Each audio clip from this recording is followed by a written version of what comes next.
লুহান্স্কের আকাশে আগুন, মাটিতে ধোঁয়া। এক সপ্তাহের লড়াই যেন এক ভয়াল অধ্যায় হয়ে উঠেছে ইউক্রেনের জন্য। রাশিয়ার প্রতিরক্ষা মন্ত্রণালয় দাবি করছে শুধু এই সপ্তাহেই ইউক্রেন 4,500 সৈন্য হারিয়েছে। নিহতদের মধ্যে বিদেশি ভাড়াটে যোদ্ধারাও রয়েছে। এটাই কি লুহান্স্ক যুদ্ধের মোড় ঘোরানো মুহূর্ত? রাশিয়ার সামরিক বিশেষজ্ঞ আন্দ্রে ম্যারোচকো জানাচ্ছেন, লড়াইয়ের চাপ ক্রমশ ইউক্রেনীয় বাহিনীর উপর বাড়ছে। প্রতিরক্ষা মন্ত্রণালয়ের বিশ্লেষণে দেখা গেছে, আগের সপ্তাহের তুলনায় এবার মৃতের সংখ্যা আরও বেড়েছে। সবচেয়ে বড় ধাক্কা এসেছে ব্যাটল গ্রুপ ওয়েস্ট এর হাতে। ভয়াবহ সংঘর্ষে এই বাহিনী ইউক্রেনীয় সেনাদের ওপর বিপুল ক্ষয়ক্ষতি ঘটিয়েছে। শুধু পশ্চিম নয়, উত্তরের এবং দক্ষিণের ব্যাটল গ্রুপও ইউক্রেনের নানা ফরমেশন ভেঙে দিয়েছে। রাশিয়ার সেনারা শুধু মানুষ নয়, অস্ত্রশস্ত্র গুঁড়িয়ে দিয়েছে। 8টি ট্যাঙ্ক ধ্বংস করা হয়েছে, 50টি ফিল্ড আর্টিলারি সিস্টেম একেবারে নিশ্চিহ্ন। শুধু তাই নয়, 84টি ইলেকট্রনিক ওয়ারফেয়ার এবং কাউন্টার ব্যাটারি সিস্টেমও মুছে গেছে এক ঝটকায়। প্রশ্ন জাগে, ইউক্রেনের পক্ষে কি আর লড়াই চালিয়ে যাওয়া সম্ভব? তথ্য বলছে, রাশিয়ার টার্গেটে ছিল ইউক্রেনের ভেতরে থাকা সরবরাহ ঘাঁটি। এক সপ্তাহে 100টির বেশি গোলাবারুদ, জ্বালানি আর সামরিক ডিপো গুঁড়িয়ে দিয়েছে রাশিয়ান সেনারা। এর সঙ্গে যোগ হয়েছে আরও 350টির বেশি কমব্যাট যান ধ্বংসের খবর। ম্যারোচকোর মতে, এসব ক্ষতি শুধু সংখ্যা নয়, বরং ইউক্রেনীয় প্রতিরক্ষার ভেঙে পড়া চিত্র। তিনি সতর্ক করেছেন, এভাবে চলতে থাকলে লুহান্স্কের যুদ্ধ আরও ভয়াবহ আকার নিতে পারে। কিন্তু এখানেই টুইস্ট। যুদ্ধক্ষেত্রের এই ভয়াবহ পরিসংখ্যান সামনে এলেও কিয়েভ এখনও হাল ছাড়েনি। আন্তর্জাতিক সহযোগীদের ভরসায় ইউক্রেন পাল্টা প্রতিরোধ গড়ে তোলার চেষ্টা করছে। প্রশ্ন হচ্ছে, এই ক্ষয়ক্ষতি সত্ত্বেও কতদিন তারা দাঁড়িয়ে থাকতে পারবে? লুহান্স্কের মাটিতে রক্ত ঝরছে দুই পক্ষেরই। তবে এই সপ্তাহের হিসাব বলছে, ইউক্রেনের জন্য পরিস্থিতি সবচেয়ে কঠিন। রাশিয়ার দাবি, এক সপ্তাহে ইউক্রেন 4,500 সৈন্য ও ভাড়াটে যোদ্ধা হারিয়েছে। ব্যাটল গ্রুপ ওয়েস্ট সবচেয়ে বেশি ক্ষতি করেছে ইউক্রেনীয় সেনাদের। ধ্বংস হয়েছে 8টি ট্যাঙ্ক, 50টি আর্টিলারি, 84টি ইলেকট্রনিক সিস্টেম। টার্গেটে ছিল সরবরাহ ঘাঁটি, 100টির বেশি ডিপো ধ্বংস। ভেঙে দেওয়া হয়েছে 350টির বেশি যুদ্ধযান। সামরিক বিশেষজ্ঞদের সতর্কবার্তা, লুহান্স্কের যুদ্ধ আরও ভয়াবহ হতে চলেছে। এদিকে রাশিয়ার বিরুদ্ধে নতুন করে সতর্কবার্তা দিয়েছে ন্যাটো ও পশ্চিমা দেশগুলো। চেক প্রেসিডেন্ট পেট্রো পাভেল বলেছেন, রাশিয়া যদি ন্যাটো সদস্য দেশের আকাশসীমা লঙ্ঘন করে, তবে প্রয়োজনে তাদের যুদ্ধ বিমান ভূপাতিত করতে হবে। তিনি বলেন, রাশিয়া দ্রুত বুঝবে যে তারা সীমা অতিক্রম করেছে। এই পদক্ষেপ সংঘাতের ঝুঁকি তৈরি করলেও মন্দের কাছে আত্মসমর্পণ করা যাবে না। ফিনল্যান্ডের প্রেসিডেন্ট আলেকজান্ডার স্টাভো বলেছেন, ইউক্রেনের জন্য প্রস্তাবিত নিরাপত্তা নিশ্চয়তা কার্যকর হলে তা স্বাক্ষরিত ইউরোপীয় দেশগুলোকে ভবিষ্যতে রাশিয়ার বিরুদ্ধে সামরিক লড়াইয়ে নামতে বাধ্য করবে।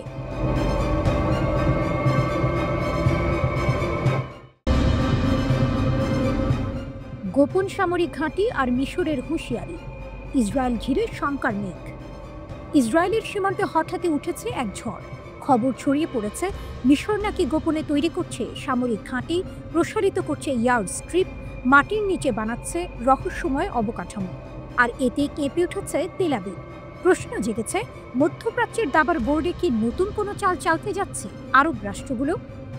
চ্যানেল 12-এর এক প্রতিবেদনে বলা হয়েছে, ইসরায়েল এই প্রস্তুতিকে 1979 সালের শান্তি চুক্তির সরাসরি লঙ্ঘন হিসেবে দেখছে। তাদের দাবি, কায়রো সীমান্তে ভয়াবহভাবে সেনা জমা করছে। ভূগর্ভস্থ নতুন স্থাপনায় কি আছে তার ব্যাখ্যা এড়িয়ে যাচ্ছে মিশর। ইসরায়েলি কর্মকর্তারা সন্দেহ করছেন, এগুলো হয়তো যুদ্ধবিমান কিংবা ক্ষেপণাস্ত্রের জন্য তৈরি অবকাঠামো। তেল আবিবে আতঙ্ক এতটাই বেড়েছে যে প্রধানমন্ত্রী নেতানিয়াহু নাকি বিষয়টি নিয়ে মার্কিন পররাষ্ট্রমন্ত্রী মার্কো রুবিওর সঙ্গে জরুরি বৈঠক করেছেন। জেরুজালেমেই হয়েছে সেই বৈঠক। মার্কিন যুক্তরাষ্ট্র শান্তি চুক্তির গ্যারান্টর হিসেবে এখন চাপে আছে। ইসরায়েল চাইছে তারা যেন কায়রোর উপর চাপ প্রয়োগ করে। একজন ইসরায়েলি কর্মকর্তা চ্যানেল 12-কে সরাসরি বলেছেন, মিশর যা করছে তা অত্যন্ত গুরুতর। কিন্তু অন্যদিকে কায়রো সব অভিযোগ উড়িয়ে দিয়েছে। মিশরের এক কর্মকর্তা স্পষ্ট জানিয়ে দিয়েছেন, এসব ভিত্তিহীন। এমনকি তিনি বলেছেন, ট্রাম্প প্রশাসনও সম্প্রতি কোনো উদ্বেগের কথা কায়রোকে জানায়নি। তবে পর্দার আড়ালে অন্য ছবি আঁকা হচ্ছে। ইসরায়েলের ভয়, গাজা থেকে যদি শরণার্থীদের ঢল নামানো হয়, তাহলে সেই বোঝা গিয়ে পড়বে সিনাই উপদ্বীপে। আর এটি মিশরের জন্য অগ্রহণযোগ্য। তারা আগেই বলেছে, গাজার মানুষকে জোরপূর্বক ঠেলে দেওয়া হলে সেটা হবে তাদের জন্য একেবারে রেড লাইন। কাহিনী এখানেই শেষ নয়। কাতারের দোহায় ইসরায়েলি হামলায় বহু মানুষ নিহত হওয়ার পর আরব রাষ্ট্রগুলোর অবস্থান আরও কঠোর হয়েছে। তারা আন্তর্জাতিক সম্প্রদায়ের প্রতি আহ্বান জানিয়েছে, ইসরায়েলের আগ্রাসন রুখতে হবে, নইলে এই আগুন ছড়িয়ে পড়বে পুরো অঞ্চলে। মঞ্চ যেন সাজানো।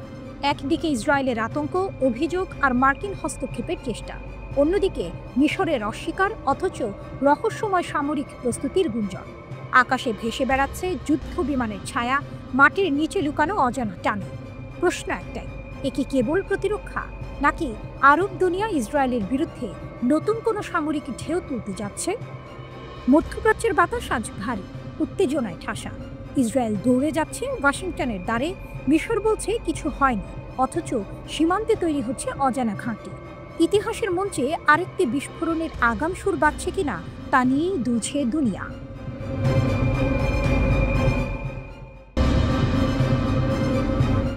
যুদ্ধের ছায়া। গাজার সীমান্তে মিশরের অগ্নিঝরা হুঁশিয়ারি। গাজার আকাশে এখনো ধোঁয়া, রাস্তায় নীরবতা। এমন এক সময়েই প্রতিবেশী মিশর হঠাৎই তুলেছে তলোয়ার। সীমান্তে গর্জে উঠছে সামরিক প্রস্তুতির ঢাক। প্রশ্ন একটাই, ইসরায়েল কি এবার আরব দানবকে জাগিয়ে তুলল? ইসরায়েলের গোপন পরিকল্পনা নিয়ে কায়রোতে চলছে অস্থিরতা। শোনা যাচ্ছে তেল আবিব গাজাবাসীদের দমিয়ে দক্ষিণে ঠেলে দিতে চাইছে। সেই দক্ষিণ মানেই মিশরের সিনাই। আর এখানেই মিশরের রক্ত গরম হয়ে উঠেছে। কায়রো সাফ জানিয়ে দিয়েছে, গাজার মানুষের জোরপূর্বক স্থানান্তর একটি রেড লাইন। এই লাইন পেরোলে মিশরের তরবারি নামবে ঝলসে দেয়া বজ্রের মতো। হিজবুল্লাহ ঘনিষ্ঠ লেবানিজ দৈনিক আল আখবার রিপোর্ট করেছে, মিশর শুধু কথা বলছে না, সৈন্য, অস্ত্র আর যুদ্ধ বিমান তৈরি রাখা হয়েছে। সংকট বাড়লে সীমান্তে দ্বিগুণ সেনা মোতায়েন হবে। সিনাইয়ের আকাশে ভেসে উঠবে যুদ্ধ বিমান। প্রস্তুতির প্রতিটি ধাপে যেন ইসরায়েলকে বলা হচ্ছে, থেমে যাও, নয়তো আসবে ঝড়। একজন মিশরীয় সামরিক কর্মকর্তা আল আখবারকে জানিয়েছেন, নির্দেশ স্পষ্ট, ফিলিস্তিনিদের দিকে গুলি নয়। এর মানে মিশরের অস্ত্র শত্রু নয়, মানবতার পাশে দাঁড়াতে প্রস্তুত। তবে একই সঙ্গে তিনি সতর্ক করেছেন, যদি গাজাবাসীদের তাড়ানোর চেষ্টা হয়, প্রতিক্রিয়া আসবে মানবিক আইন মেনে, কিন্তু বজ্রাঘাতের মতো কঠোর। ইসরায়েলও নিশ্চুপ নেই। সিনাই উপদ্বীপে মিশরের সামরিক তৎপরতা দেখে আতঙ্ক চেপে ধরেছে তেল আবিবকে। অভিযোগ উঠেছে, কায়রো সীমান্তে ভয়ঙ্করভাবে সেনা জড়ো করছে। ইসরায়েলের প্রধানমন্ত্রী নাকি বিষয়টি সরাসরি মার্কিন পররাষ্ট্রমন্ত্রী মার্কো রুবিওর কাছে তুলেছেন। এ যেন এক লুকোচুরি খেলা। মিশর বলছে প্রতিরক্ষা, ইসরায়েল বলছে আক্রমণের প্রস্তুতি। গল্পে আরও এক টুইস্ট। ইসরায়েল দাবি করছে, মিশর নতুন ভূগর্ভস্থ সামরিক ঘাঁটি বানাচ্ছে, যার ভেতরে কি আছে সে বিষয়ে তারা স্পষ্ট কোনো জবাব দিচ্ছে না।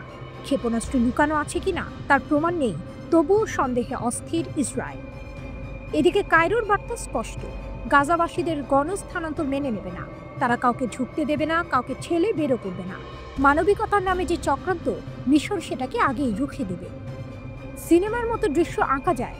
এক পাশে ইসরায়েলের গর্জন, অন্য পাশে মিশরের প্রতিশোধী দৃষ্টি। সীমান্তে সৈন্য সারি, আকাশে প্রস্তুত যুদ্ধ বিমান।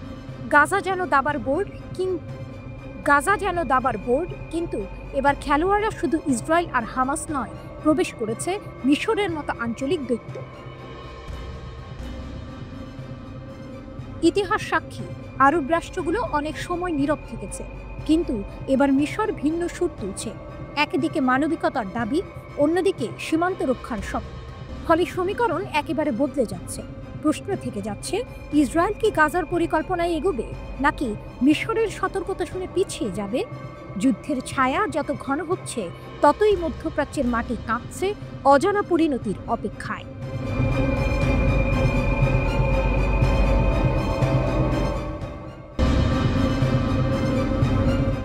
সর্বাত্মক যুদ্ধের কিনারায় তুরস্ক ও ইসরায়েল। ফিলিস্তিনের গাজা, লেবানন, ইরান, ইয়েমেনে ধারাবাহিকভাবে হামলার পর সম্প্রতি কাতারে ইসরায়েলের বিমান হামলার পর আঙ্কারায় উদ্বেগ বাড়ছে। তেল আবিবের আঞ্চলিক উচ্চাকাঙ্ক্ষা নিয়ে এখন তুরস্কও রয়েছে সতর্ক অবস্থানে। ইসরায়েলি একাডেমিক ও রাজনৈতিক বিশ্লেষক মেইর মাসরি সামাজিক যোগাযোগ মাধ্যমে লিখেন, আজ কাতার, কাল তুরস্ক। এর জবাবে তুর্কি প্রেসিডেন্ট রিসেপ তাইয়েপ এরদোয়ানের একজন উপদেষ্টা তীব্র প্রতিক্রিয়া জানিয়ে বলেন, ইসরায়েল যদি তুরস্কের উপর হামলার চিন্তা করে, তাহলে দেশটির জন্য ভয়াবহ শাস্তি অপেক্ষা করছে। ভূমধ্য সাগরের বাতাসে বারুদের গন্ধ। সীমান্তের ওপারে দাঁড়িয়ে আছে ইসরায়েল, আর অপর প্রান্তে প্রস্তুত তুরস্ক। ইতিহাস যেন আরেকবার নতুন করে লিখতে চাইছে। ইসরায়েল সম্প্রতি সাইপ্রাসে পাঠিয়েছে ভয়ঙ্কর বারাক MX প্রতিরক্ষা ব্যবস্থা। লিমসলের বন্দরে দেখা গেছে চালানের ভাণ্ডার, যেখানে রাখা এই সিস্টেমের যন্ত্রাংশ। এই প্রযুক্তি 150 কিলোমিটার দূরের যে কোনো লক্ষ্যবস্তু ধ্বংস করতে সক্ষম। এর সাথে যুক্ত হয়েছে উন্নত নজরদারি ও গোয়েন্দা তথ্য সংগ্রহের ক্ষমতা। বিশ্লেষকদের মতে শুধু সাইপ্রাস নয়, পুরো পূর্ব ভূমধ্যসাগরে এটি তুরস্কের বিমান ও স্থলবাহিনীর জন্য এক বড় হুমকি হয়ে দাঁড়াতে পারে। কিন্তু টুইস্ট এখানে, আঙ্কারা আজকের তুরস্ক আর আগের মতো দুর্বল নেই। তারা উত্তর সাইপ্রাসে স্থাপন করেছে শক্তিশালী ড্রোন ঘাঁটি। দ্বীপের উত্তরাংশে মোতায়েন করা হয়েছে 3 শতাধিক ট্যাঙ্ক ও শত শত সাঁজোয়া যান। প্রেসিডেন্ট এরদোয়ান সেনাবাহিনীকে ইতিমধ্যে যুদ্ধের প্রস্তুতি নিতে নির্দেশ দিয়েছেন। শুধু তাই নয়, তুরস্ক প্রদর্শন করেছে তাদের নিজস্ব হাইপারসনিক ক্ষেপণাস্ত্র, ব্যালিস্টিক মিসাইল এবং অত্যাধুনিক সাইবার বিমান প্রতিরক্ষা ব্যবস্থা, যা 150 কিলোমিটার দূরের লক্ষ্যবস্তুতে আঘাত হানতে পারে। আরেকটি দৃশ্যপট স্পষ্ট, ইসরায়েল ও সাইপ্রাস মিলে যে প্রতিরক্ষা জোট করছে, তুরস্ক তার মোকাবিলায় মাঠে নামছে একেবারে খোলাখুলি। আঙ্কারা বলছে সাইপ্রাসে যত প্রতিরক্ষা ব্যবস্থা বসানো হোক, তা তাদের ড্রোন, মিসাইল ও বিমান শক্তির সামনে টিকতে পারবে না। কারণ এই ভূমি 1974 সাল থেকেই সংঘাতের কেন্দ্র, আর আজও তার ছায়া মুছে যায়নি। বিশ্লেষকদের মতে ইসরায়েলের সাম্প্রতিক পদক্ষেপ তুরস্ককে উস্কানি দেওয়ার সমান। যদি একটিমাত্র ভুল পদক্ষেপও ঘটে, তবে তা ভয়াবহ আকার নিতে পারে। এই সংঘাত সীমান্তের ভেতরে আটকে থাকবে না, ছড়িয়ে পড়বে পুরো অঞ্চলে। শরণার্থী স্রোত, জ্বালানি সংকট, সামরিক জোটের দ্বন্দ্ব, সবকিছুই জড়িয়ে পড়বে এই অগ্নিসংঘাতে। যুদ্ধ যদি শুরু হয়, তবে সেটি কেবল আকাশ বা সাগরে সীমাবদ্ধ থাকবে না। ইতিহাসের পাতায় আরেকটি রক্তাক্ত অধ্যায় যুক্ত হবে। তুরস্ককে আঘাত করার মানে হবে আত্মঘাতী সিদ্ধান্ত। এই সতর্কবার্তাই এখন দিচ্ছেন বহু বিশেষজ্ঞ। আর আঙ্কারার কণ্ঠে শোনা যাচ্ছে অটল বার্তা, যে আগুন জ্বালাবে সেই আগুনেই দগ্ধ হবে। বিগত কয়েক মাস ধরেই ইসরায়েলি মিডিয়াগুলো তুরস্ককে ইসরায়েলের সবচেয়ে বিপজ্জনক শত্রু হিসেবে চিত্রিত করে আসছে। বিশেষ করে পূর্ব ভূমধ্যসাগরে তুরস্কের উপস্থিতি ও যুদ্ধ পরবর্তী সিরিয়ায় দেশটির পুনর্গঠনে ভূমিকা, এই বিষয়গুলোকে ইসরায়েলি বিশ্লেষকরা নতুন হুমকি হিসেবে বর্ণনা করছেন। কাতারে হামলার পর তুরস্কের মধ্যে আরেকটি শঙ্কা জন্মেছে, তা হলো ন্যাটো জোটের প্রতিশ্রুতি কতটা কার্যকর। কারণ কাতার মেজর নন ন্যাটো অ্যালাই হলেও ইসরায়েলের বিরুদ্ধে যুক্তরাষ্ট্রের কোনো দৃশ্যমান প্রতিক্রিয়া দেখা যায়নি।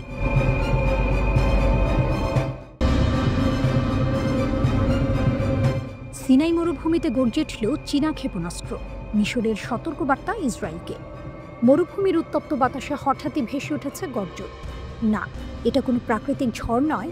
সিনাই উপদ্বীপে এবার নাকি দাঁড়িয়ে গেছে চীনের তৈরি ভয়ঙ্কর HQ-9B ক্ষেপণাস্ত্র প্রতিরক্ষা ব্যবস্থা। মধ্যপ্রাচ্যের আকাশে নতুন করে যেন যুদ্ধের মেঘ জমে উঠছে, আর সেই ঝড়ের কেন্দ্রে আজ মিশর। ইসরায়েল যখন গাজায় নতুন করে স্থল অভিযান শুরু করেছে, ঠিক তখনই আঞ্চলিক গণমাধ্যমে ছড়িয়ে পড়েছে খবর মিশর মোতায়েন করেছে এই HQ-9B সিস্টেম। যদিও খবরটি স্বাধীনভাবে যাচাই করা যায়নি, তবে সত্যি হলে এর প্রতীকী অর্থই সবচেয়ে বড়। 1967 সালের 6 দিনের যুদ্ধ মনে করিয়ে দেয় এই পদক্ষেপ, যখন ইসরায়েল দখল করেছিল সিনাই, পশ্চিম তীর ও গোলান মালভূমি। পরে 1979 সালের শান্তি চুক্তির মাধ্যমে সিনাই ফেরত পায় মিশর। সেই চুক্তিতে ভারী সামরিক উপস্থিতি সীমিত রাখা হয়েছিল।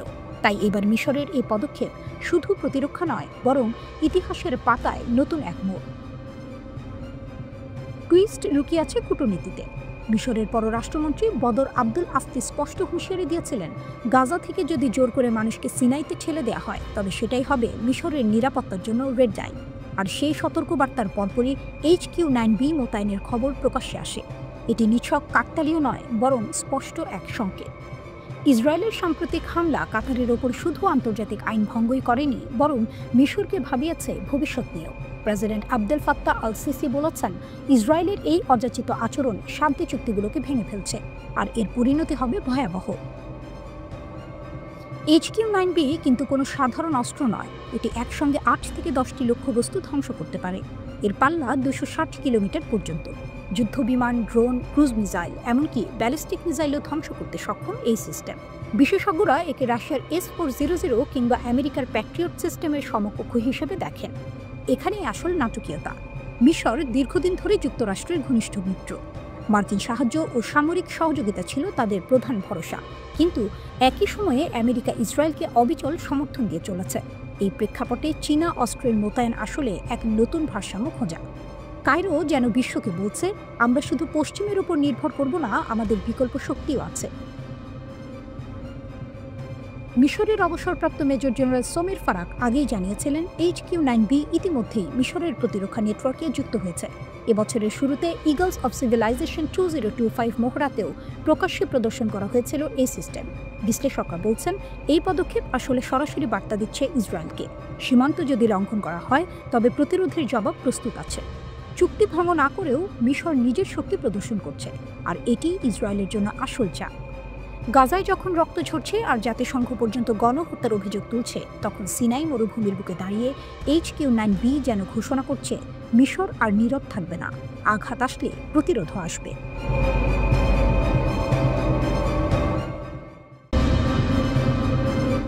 বুক কাঁপানো এক রাত, গাজার দরজা ঠেলে যুদ্ধ কি এবার পৌঁছাবে মিশরে? আবার উত্তেজনা, আবারও এক অদৃশ্য আতঙ্ক। মধ্যপ্রাচ্যের বুকে রাতের আকাশে ঘন কালো ধোঁয়া, মাটিতে ট্যাঙ্কের গর্জন, সীমান্তে লোহার প্রাচীরের মতো দাঁড়িয়ে থাকা সেনারা। ঘুম নেই কারো চোখে, কারণ গাজার দক্ষিণ সীমান্তের রাফা ক্রসিংয়ে মিশরের সেনাদের কড়া পাহারা। এর পেছনে লুকিয়ে আছে এক মহাভয়ঙ্কর শঙ্কা। হঠাৎ করে যদি লাখো ফিলিস্তিনি ভেঙে দেয় সীমান্তের বেড়াজাল, যদি তারা ঢুকে পড়ে উত্তর সিনাইয়ের মরুভূমিতে, তখন কি করবে মিশর? অগ্নি পরীক্ষায় কায়রো। 2 বছরেরও বেশি সময় ধরে চলা গাজার যুদ্ধ কেবল ফিলিস্তিনিদের নয়, এবার অগ্নি পরীক্ষায় দাঁড় করিয়েছে কায়রোকেও। যুদ্ধের শুরু থেকেই মিশর ঘোষণা দিয়েছিল, গাজার 23 লাখ মানুষকে তাদের ভূমি থেকে তাড়ানো হবে না, আমরা তা মানব না। কিন্তু বাস্তবতা অন্য কথা বলছে। ইসরায়েলি সেনাদের সাম্প্রতিক স্থল ও আকাশ অভিযান প্রায় 4 লাখ মানুষকে গাজা সিটি থেকে দক্ষিণে ঠেলে দিয়েছে। সেই দক্ষিণ মানে মিশরের সীমানার পাশেই রাফা। এখন কায়রোর চোখে আতঙ্ক, যদি হঠাৎ করেই লাখো মানুষ সীমান্ত ভেঙে ঢুকে পড়ে, তবে সেটি শুধু জনসংখ্যার চাপ নয়, জাতীয় নিরাপত্তার জন্যও বিপর্যয়। মিশরের সরকারি সূত্র আল আরাবি আল জাদিদকে বলছে, সবকিছু যেন সাজানো চিত্রনাট্য। ফিলিস্তিনিদের ধীরে ধীরে সীমান্তের দিকে ঠেলে দেওয়া হচ্ছে। পরিকল্পনাটা এমনভাবে তৈরি যে একদিন হাজার হাজার মানুষ বোমার ভয় থেকে দূরে মাত্র 100-150 মিটার পার হয়ে মিশরে ঢুকে পড়বে। তখন বিশ্ব দেখবে মিশর মানবিকতার দরজা বন্ধ রেখেছে, আর ইসরায়েল তারা দায়মুক্ত হয়ে যাবে। কিন্তু president Abdul Fattah al CC স্পষ্ট জানিয়ে দিয়েছেন, আমাদের ভূমিতে ফিলিস্তিনি গণপলায়নের দরজা খুলব না। ইসরায়েলি অভিযানের নাম দিয়েছেন পদ্ধতিগত গণহত্যা, নতুন আঞ্চলিক বিস্ফোরণ। অন্যদিকে ইসরায়েলি প্রধানমন্ত্রী নেতানিয়াহু উল্টো অভিযোগ করেছেন কায়রোর বিরুদ্ধে, মিশর ফিলিস্তিনিদের কারাগারে আটকে রেখেছে। এই পারস্পরিক অভিযোগ সম্পর্ক আরও তিক্ত হলেও মিশর এখনো ভাঙেনি 1979 সালের শান্তি চুক্তি। তবে ঝড় থামছে না। জর্ডান ইতিমধ্যেই ঘোষণা করেছে, ফিলিস্তিনিদের জোর করে সরানো মানে যুদ্ধ ঘোষণা। গাজার স্বাস্থ্য মন্ত্রণালয় বলছে, 2 বছরে নিহত 65,000-এরও বেশি মানুষ, যাদের অধিকাংশই নারী ও শিশু। আন্তর্জাতিক আদালত নেতানিয়াহুর বিরুদ্ধে যুদ্ধাপরায়ণের পরোয়ানা জারি করেছে, কিন্তু তারপরও ইসরায়েলের হামলা থামেনি। মিশর বরাবরই মধ্যস্থতাকারীর ভূমিকায় ছিল। কাতার আর যুক্তরাষ্ট্রের সঙ্গে মিলে কায়রো যুদ্ধবিরতির চেষ্টা করেছে, কিন্তু ওয়াশিংটন আর তেল আবিব মিশরকে দূরে রাখতে চাইছে আলোচনার টেবিল থেকে। দোহায় হামাস নেতাদের উপর সাম্প্রতিক ইসরায়েলি হামলা তো সেই আলোচনার কফিনে শেষ পেরেক। ট্যাঙ্ক, হেলিকপ্টার আর ভয়ঙ্কর প্রশ্ন। উত্তর সিনাইতে এখন মিশরের ট্যাঙ্ক, হেলিকপ্টার, সেনা কুচকাওয়াজ সবই চলছে। বিশ্লেষকরা বলছেন, ইসরায়েলের উস্কানি যে কোনো সময় মিশরকেও টেনে নিতে পারে যুদ্ধে। তখন রক্তক্ষয়ী সংঘর্ষের মানচিত্র কেবল গাজায় সীমাবদ্ধ থাকবে না, পৌঁছে যাবে কায়রোর বুক পর্যন্ত। আর ইরান, এই অগ্নিগর্ভ বাস্তবতায় ছায়ার মতো ভেসে উঠছে ইরানের নাম। তেহরান বহু আগেই সতর্ক করেছে, ফিলিস্তিনিদের ভূমি থেকে তাড়ানো হলে পুরো অঞ্চল আগুনে পুড়ে যাবে। ইরানের সামরিক শক্তি আজ শুধু হরমুজ প্রণালী নয়, লেবানন থেকে ইয়েমেন পর্যন্ত বিস্তৃত। তাদের ক্ষেপণাস্ত্র, ড্রোন আর আঞ্চলিক মিত্ররা এক অদৃশ্য চাপ সৃষ্টি করছে তেল আবিব আর ওয়াশিংটনের ওপর।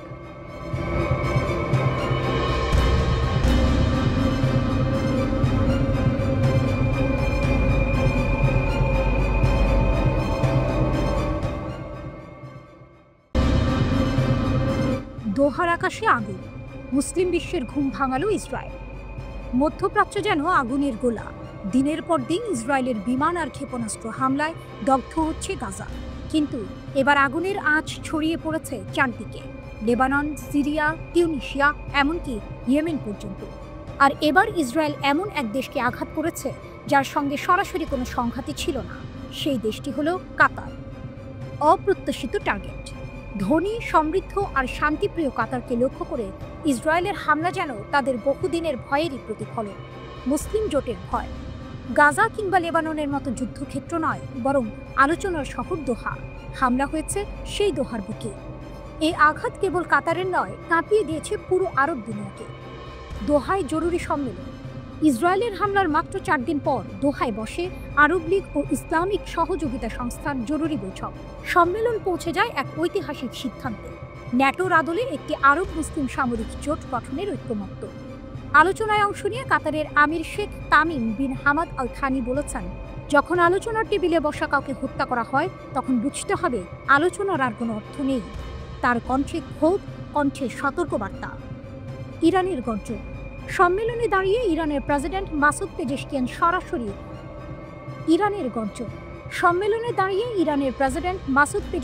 সোজাসুজি আঙুল তুললেন যুক্তরাষ্ট্র ও পশ্চিমা মিত্রদের দিকে। তাঁর কণ্ঠে বজ্রধ্বনি। আমেরিকার ছত্রছায়া ছাড়া ইসরায়েল কাতারে হামলার সাহস পেত না। এটি কোনো শক্তি প্রদর্শন নয়, বরং গভীর হতাশার বহিঃপ্রকাশ। তিনি আরও বললেন, এই হামলা আসলে মুসলিম বিশ্বকে জাগিয়ে তুলেছে। গাজা, লেবানন, কাতার, এমনকি ইরানের ধ্বংসস্তূপ থেকেই একদিন জন্ম নেবে নতুন বিশ্ব ব্যবস্থা। ইরানের ভাষণ যেন দোহার আকাশে প্রতিধ্বনি তুলল। পাকিস্তানের প্রস্তাব। সম্মেলনে পাকিস্তানের প্রধানমন্ত্রী শেহবাজ শরীফ হামলাকে আখ্যা দিলেন ভ্রাতৃত্বপূর্ণ ইসলামী রাষ্ট্রের বিরুদ্ধে বিশ্বাসঘাতকতা। তিনি গাজায় তাৎক্ষণিক স্থায়ী যুদ্ধবিরতির দাবি জানান আর প্রস্তাব রাখেন আরব ইসলামিক একটি টাস্ক ফোর্স গঠনে, যা যৌথভাবে ইসরায়েলের আগ্রাসনের মোকাবিলা করবে। পর্যবেক্ষকরা বলছেন, দোহায় ইসরায়েলের হামলা কোনো বিচ্ছিন্ন ঘটনা নয়, এটি এক নতুন অধ্যায়ের সূচনা। এই আক্রমণ মুসলিম দেশগুলোকে বাধ্য করছে নতুনভাবে ভাবতে, ঐক্যবদ্ধ হতে। এক সময়ের ভাঙা ঘর আজ ধীরে ধীরে জোটবদ্ধ হতে চাইছে। আর সেই ঐক্য যদি সত্যি গড়ে ওঠে, তবে ইসরায়েল একা থাকবে না যুদ্ধক্ষেত্রে। তাদের মোকাবিলা করতে হবে এক বিশাল মুসলিম ফ্রন্টকে। একদিকে গাজার কান্না, লেবাননের ধ্বংসস্তূপ, কাতারের আকাশে আগুন। অন্যদিকে দোহায় নেতাদের সমাবেশ, গর্জন করছে ইরান, প্রস্তাব রাখছে পাকিস্তান। এ যেন সিনেমার এক টানটান মুহূর্ত। সবকিছু ভেঙে পড়ছে, তবুও ভেতর থেকে জন্ম নিচ্ছে এক নতুন শক্তি। দোহার বুকে ইসরায়েলের হামলা তাই শুধু ধ্বংস নয়, এক ধরনের জাগরণও। প্রশ্ন একটাই, এই জাগরণ কি সত্যিই মুসলিম বিশ্বকে ঐক্যবদ্ধ করবে, নাকি আবারও ইতিহাসের মতো তারা ভেঙে পড়বে নিজেদের ভেতরে?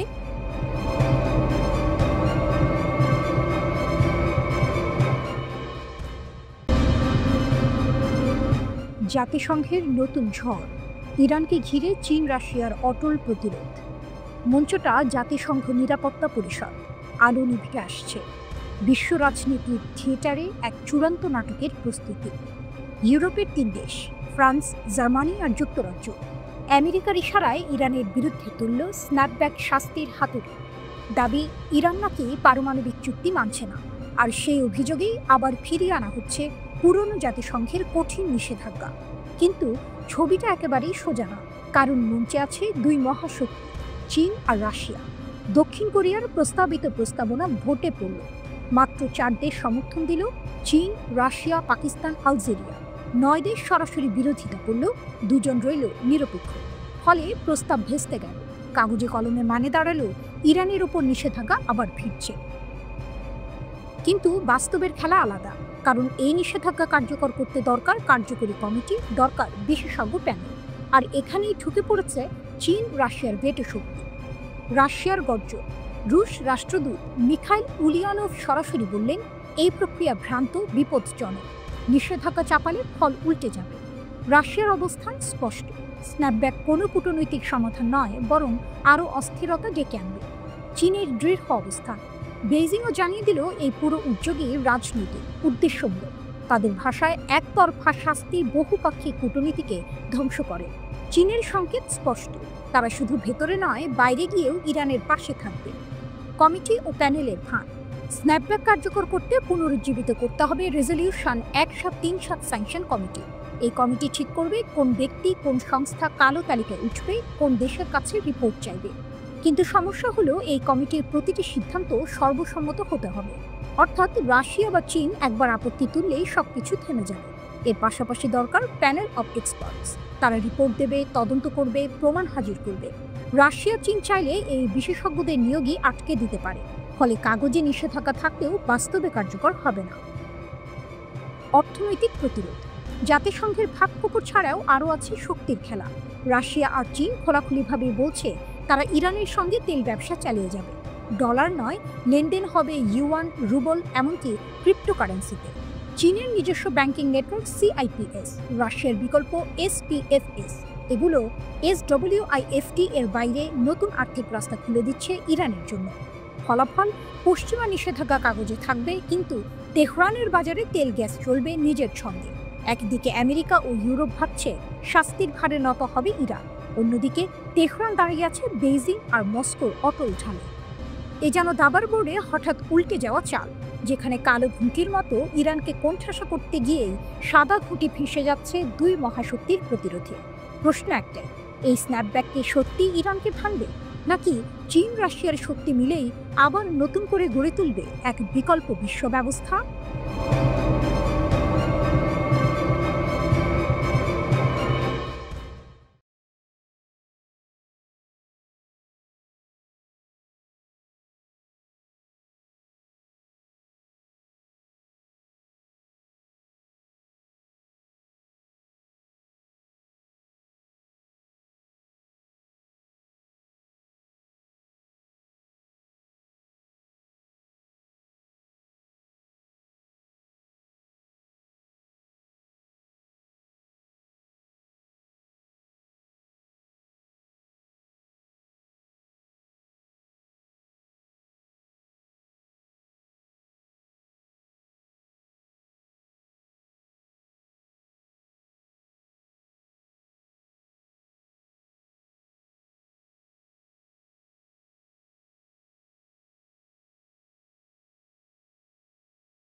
ভাঙা ঘর কি এক হবে? মুসলিম বিশ্বের নতুন সামরিক জোটের স্বপ্ন। 200 কোটিরও বেশি মানুষ মুসলিম, অথচ ভেতরে ভেতরে তারা বিভক্ত। শিয়া সুন্নি, নানা মতভেদ, নানা দ্বন্দ্ব। সেই বিভক্তির কারণেই আজ তারা পিছিয়ে, সেই ভাঙনের কারণেই আজও তারা নির্যাতিত। ফিলিস্তিনের রক্তাক্ত মাটি, গাজার শিশুদের কান্না আর ইসরায়েলের বোমা বর্ষণ মুসলমানদের হৃদয় ভিজিয়ে দিচ্ছে, কিন্তু সেই কান্না থামাতে পারছে না কোনো ঐক্যবদ্ধ শক্তি। শুধু মিছিল, স্লোগান আর বয়কটের ডাক। বাস্তবের রণক্ষেত্রে এর কোনো ওজন নেই। অন্ধকারে আলো, সৌদি পাকিস্তান সামরিক চুক্তি। তবে এবার দৃশ্যপটে এক নতুন মোড়। মুসলিম বিশ্বের 2 গুরুত্বপূর্ণ দেশ সৌদি আরব ও পাকিস্তান স্বাক্ষর করেছে এক ঐতিহাসিক সামরিক চুক্তি।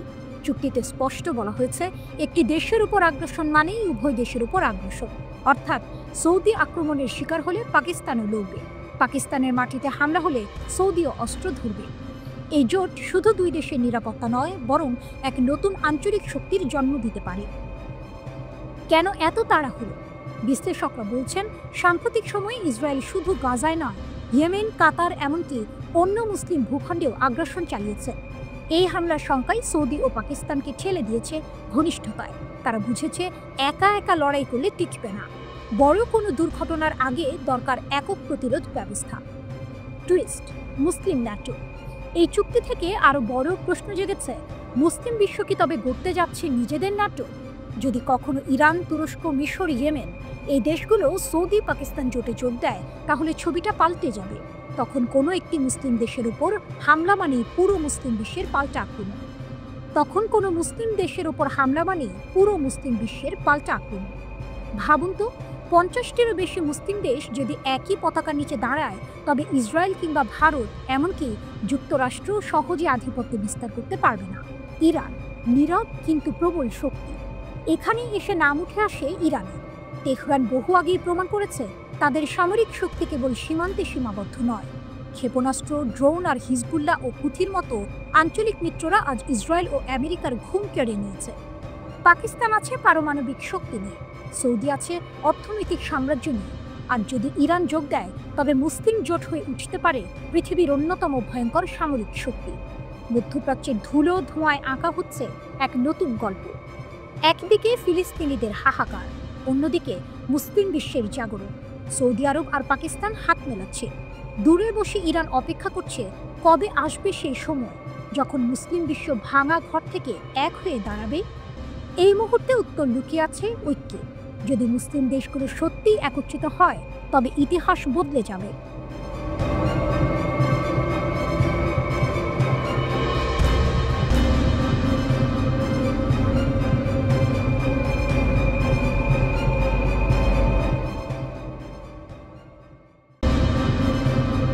আতঙ্কে ইসরায়েলের ইতিহাসের ক্যালেন্ডারে এই দিনটি লিখে রাখা যাবে, সবচেয়ে ভয়ঙ্কর 24 ঘন্টা।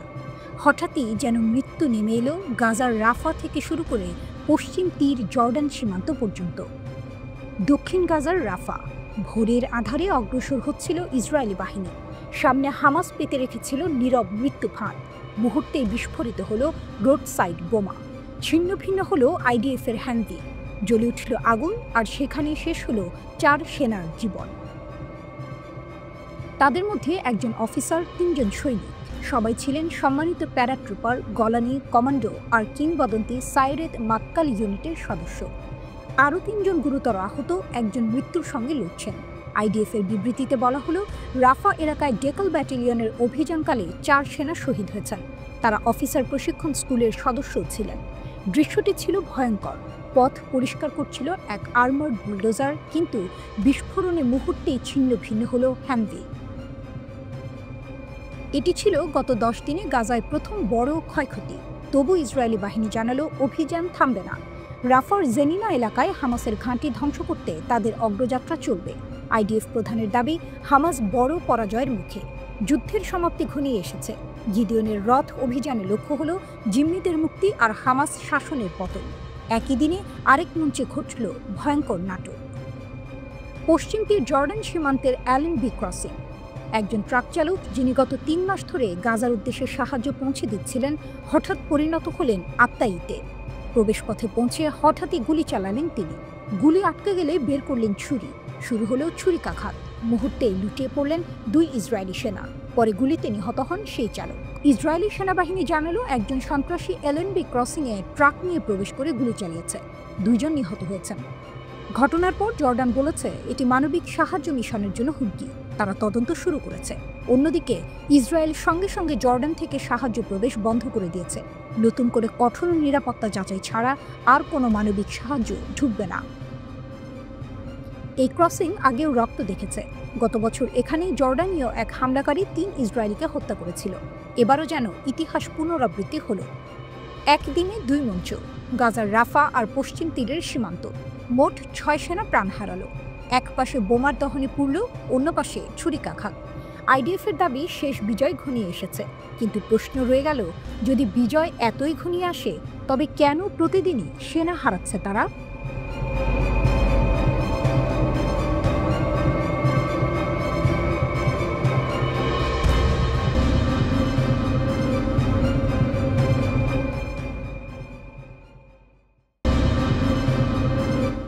গাজা হবে কবরস্থান, ইসরায়েলকে হামাসের হুঁশিয়ারি।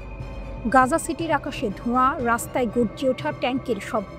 কিন্তু এই যুদ্ধক্ষেত্রে দাঁড়িয়ে হামাস স্পষ্ট জানিয়ে দিল, গাজা হবে তোমাদের কবরস্থান। হামাসের সতর্কবার্তা। হামাসের সশস্ত্র শাখা আল কাসাম ব্রিগেড হিব্রু ভাষায় বিবৃতি দিয়ে বলেছে, ইসরায়েল যদি গাজা সিটিতে আরও অগ্রসর হয় তবে এর মূল্য হবে ভয়াবহ। বন্দীদের ভাগ্য সরাসরি নির্ভর করছে ইসরায়েলের সামরিক পদক্ষেপের ওপর। যোদ্ধারা ইতিমধ্যেই পাড়া মহল্লায় অবস্থান নিয়েছে, মুখোমুখি সংঘর্ষের জন্য প্রস্তুত। এ যেন যুদ্ধক্ষেত্রের ভেতর থেকে আসা মৃত্যুর অঙ্গীকার। 6 সৈন্যের মৃত্যু যুদ্ধের গতি পাল্টে দিল। 18 সেপ্টেম্বর আলাদা ঘটনায় নিহত হলো 6 ইসরায়েলি সৈন্য। দক্ষিণ গাজার রাফাতে 4 জন মারা গেলেন বুলডোজার এগোনোর সময় রাস্তার পাশে বোমা বিস্ফোরণে। পশ্চিম তীরের একটি সীমান্ত ক্রসিংয়ে জর্ডানের এক বাসিন্দা গুলি চালিয়ে হত্যা করল আরও 2 সৈন্যকে। এ যেন ইসরায়েলের আক্রমণের মাঝেই একের পর এক টুইস্ট। গাজায় আগুনের বৃষ্টি। ইসরায়েলি বিমান হামলায় 33 জনের মরদেহ একসাথে পৌঁছালো আল শিফা হাসপাতালে। ফোন ইন্টারনেট বন্ধ, মানুষ অন্ধকারে বন্দী। ইসরায়েলের সেনারা ট্যাঙ্ক নিয়ে শহরের কেন্দ্রে ঢুকছে, কিন্তু প্রতিটি গলি যেন এক একটা ফাঁদ। রাফার ধ্বংসস্তূপে লুকানো প্রতিরোধ। সামরিক সংবাদদাতা আভি আশকেনাজি স্বীকার করেছেন, রাফা দখল করার দাবি 2 বার করা হলেও হামাস এখনও ভেতরে সক্রিয়। তারা ধ্বংসস্তূপকে যুদ্ধক্ষেত্রে পরিণত করেছে। 3টি পৃথক গুলিযুদ্ধ, এক মারাত্মক রাস্তার বোমা হামলা, সব মিলিয়ে ইসরায়েলের অপ্রতিরোধ শক্তিকে বারবার আঘাত করছে গেরিলা কৌশল। অক্টোবর থেকে বদলে যাওয়া যুদ্ধ। 2023 সালের অক্টোবর থেকে শুরু হওয়া যুদ্ধের চিত্র ভিন্ন। হামাস চালিয়েছে হঠাৎ আক্রমণ, অপারেশন আল আকসা স্টর্ম। ইসরায়েলের শত শত ট্যাঙ্ক, ড্রোন, সাঁজোয়া যান ধ্বংস হয়েছে। সুড়ঙ্গ নেটওয়ার্ক, অ্যাম্বুশ আর বিস্ফোরক দিয়ে হামাস বদলে দিয়েছে যুদ্ধের নিয়ম। বিশ্লেষকরা বলছেন, ইসরায়েল এখন এমন এক ব্যয়বহুল যুদ্ধে আটকে গেছে যার শেষ নেই, নিশ্চিত জয় নেই। ইসরায়েলের ট্যাঙ্ক যখন গাজার রাস্তায় ঢোকে তখন ভেতর থেকে লুকানো প্রতিরোধকারীরা উঠে আসে ছায়ার মতো। বিস্ফোরণ কাঁপিয়ে দেয় ধ্বংসস্তূপ, ধোঁয়ার ভেতর মিলিয়ে যায় যোদ্ধারা। গাজার মানুষ হয়তো ঘর হারাচ্ছে, পরিবার হারাচ্ছে, কিন্তু প্রতিরোধ থামছে না। প্রতিটি ধ্বংসস্তূপ থেকে যেন আবারও জন্ম নিচ্ছে নতুন যোদ্ধা। হামাস শেষ অস্ত্র পর্যন্ত লড়বে, আত্মসমর্পণ করবে না। এই ঘোষণার ভিতরে লুকিয়ে আছে যুদ্ধের আসল টুইস্ট। ইসরায়েল চাইলেও গাজাকে ধ্বংস করে দিতে পারছে না, বরং গাজাই তার কবরস্থানে পরিণত হওয়ার হুমকি দিচ্ছে। এই লড়াই কোথায় গিয়ে থামবে? শান্তির টেবিলে, নাকি গাজার ভাঙা ইট পাথরের ভেতরেই শুরু হবে নতুন এক ইতিহাস? এটাই গাজার যুদ্ধ, যেখানে প্রতিটি গলি এক যুদ্ধক্ষেত্র, আর প্রতিটি সৈন্য জানে সামনে হয়তো অপেক্ষা করছে কবরস্থান।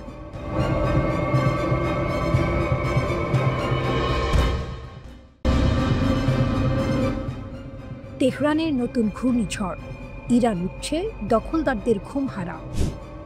যুদ্ধ শেষ হয়েছে কয়েক মাস আগে, কিন্তু তার প্রতিধ্বনি এখনো বাজছে তেহরানের আকাশে। ইসরায়েলের সঙ্গে সেই ভয়ঙ্কর সংঘর্ষের পর থেকে ইরান যেন নতুন করে জন্ম নিয়েছে। অতীতের ক্ষতকে শক্তিতে রূপান্তরিত করে তারা এখন দাঁড়িয়েছে আগের চেয়ে আরও শক্তিশালী, আরও ভয়ঙ্কর। ইরানের রাস্তায় এখন গর্জে উঠছে সামরিক কুচকাওয়াজ, ক্ষেপণাস্ত্রের ধাতব ঝলক, আকাশ প্রতিরক্ষার নতুন নকশা আর মোহরার শব্দ যেন ঘোষণা করছে এবার ইরান প্রস্তুত। Major general Abdur Rahim Musavi, ইরানের সশস্ত্র বাহিনীর প্রধান, বুধবার তেহরানে দাঁড়িয়ে এক সতর্কবার্তা দিলেন। তার কণ্ঠ ছিল দৃঢ়, চোখে আগুন। আমাদের প্রতিরক্ষা এখন যুদ্ধ প্রস্তুতির পর্যায়ে পৌঁছেছে। শত্রুরা ভুলেও ইরানের দিকে তাকাতে সাহস পাচ্ছে না। আমেরিকা বা ইসরায়েল কেউই এবার আক্রমণ করার চিন্তা করুক না। এ যেন এক নতুন ইরানের আগমনী সুর, অতীতের ক্ষত বর্তমানের আগুন। 1980 সালে ইরাক ভেবেছিল সহজেই ইরানকে হাঁটু গাড়াতে বাধ্য করবে। সাদ্দাম হোসেনের সেই স্বপ্ন 8 বছরের রক্তক্ষয়ী যুদ্ধে ভেঙে চূর্ণ হয়েছিল। ইরান প্রমাণ করেছিল তাদের মাটি জয় করা যায় না। আর গত জুনের ঘটনাই বা ভুলে যায় কিভাবে? ইসরায়েল যখন হঠাৎ হামলা চালিয়ে ইরানের পরমাণু কর্মসূচি ধ্বংস করতে চেয়েছিল, তখন তেহরান জবাব দিয়েছিল ক্ষেপণাস্ত্রের বৃষ্টি দিয়ে। শুধু ইসরায়েলই নয়, আমেরিকা যখন পাশে দাঁড়িয়েছিল, তখন তাদের ঘাঁটিও পরিণত হয়েছিল ধ্বংসস্তূপে। শেষমেশ যুদ্ধবিরতিতে ফিরতে বাধ্য হয়েছিল দুই দখলদার শক্তি। নতুন দুর্গ, নতুন হুঁশিয়ারি। এখন ইরান শুধু প্রস্তুত নয়, বরং আগের যে কোনো সময়ের চেয়ে অনেক বেশি আত্মবিশ্বাসী। তাদের প্রতিরক্ষা খাত নতুন করে সাজানো হয়েছে। আকাশ প্রতিরক্ষা ঢাল এতটাই মজবুত যে শত্রুপক্ষ এখন আক্রমণের আগে শতবার ভাববে। ক্ষেপণাস্ত্র ভাণ্ডার এতটাই সমৃদ্ধ যে আকাশে উঠে শত্রুর বিমান নামানো শুধু সময়ের ব্যাপার। মুসাভি গর্জে উঠলেন, আমাদের সশস্ত্র বাহিনী দেশের স্বাধীনতা, নিরাপত্তা ও সীমান্ত রক্ষায় পুরোপুরি প্রস্তুত। এবার যে কোনো আগ্রাসনের জবাব আমরা দ্বিগুণ শক্তিতে দেব। ইরানের জাগরণ, দখলদারদের আতঙ্ক। ইসরায়েল ও আমেরিকা ভেবেছিল ইরানকে থামিয়ে দেওয়া যাবে, কিন্তু বাস্তব এখন উল্টো। তেহরান জেগে উঠেছে, আরও শক্তিশালী, আরও ভয়ঙ্কর। আকাশে ড্রোন, মাটিতে ক্ষেপণাস্ত্র, সীমান্তে সেনাদের পদশব্দ, সবকিছু মিলে যেন ঘোষণা করছে নতুন এক যুগের সূচনা। বর্তমানে ইরান শুধু একটি দেশ নয়, বরং এক দুর্গ, যেখানে প্রতিটি ইট বসানো আছে প্রতিরোধের ইতিহাস দিয়ে। প্রশ্ন এখন একটাই, কে সেই বোকা যে আবার আগ্রাসনের দুঃসাহস দেখাবে?